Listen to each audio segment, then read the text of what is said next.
বাংলা চলচ্চিত্রের কিংবদন্তি অভিনেত্রী শাবানা বাংলা ছবিতে অভিনয় করেছেন, অথচ শাবানাকে আইডল মানেন না এমন নায়িকা বাংলায় খুঁজে পাওয়া দুষ্কর। তাই তো বাংলা চলচ্চিত্রে শাবানা না থাকলেও তার জন্য অন্তঃপ্রাণ এই সময়ের চিত্রনায়িকারা।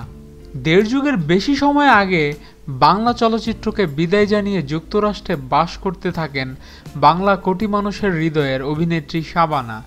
সম্প্রতি কিছুদিনের জন্য তিনি দেশে এসেছেন, আর দেশে আসার পরও শাবানা কারো সঙ্গে খুব একটা সাক্ষাৎ করছেন না।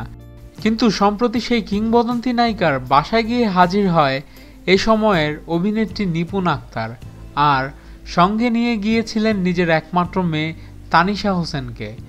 হ্যাঁ, সম্প্রতি শাবানার বাসায় গিয়েছিলেন ছুটির ঘণ্টা ছবির পরিচালক আজিজুর রহমান, আর তার সঙ্গেই শাবানার সঙ্গে সাক্ষাৎ করতে গিয়েছিলেন শিল্পী সমিতির নেতা মিশা সওদাগর, জায়েদ খান, সাইমন সাদিক সহ আরও অনেকে।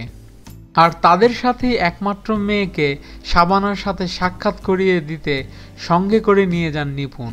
আর চিত্রনায়িকা শাবানার জন্য নিপুণ নিয়ে গিয়েছিলেন একটি কেক।